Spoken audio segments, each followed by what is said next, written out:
period tak teratur. Tahu-tahu dah 14 minggu mengandung, ramai tak sedar dia mengandung. Sebab period memang tak pernah datang ikut masa. Kita selalu anggap bila period tak datang, itu biasa.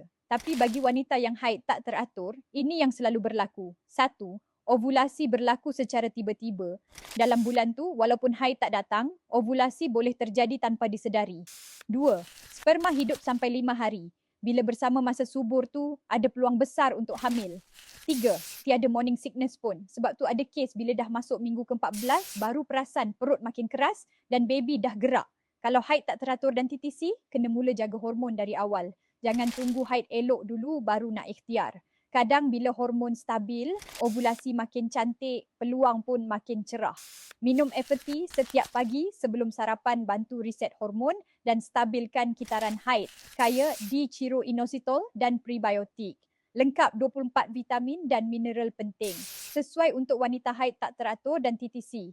Grab sekarang semasa live. Dapat 26 video protokol Dr. Rai percuma. Jimat sampai 50%.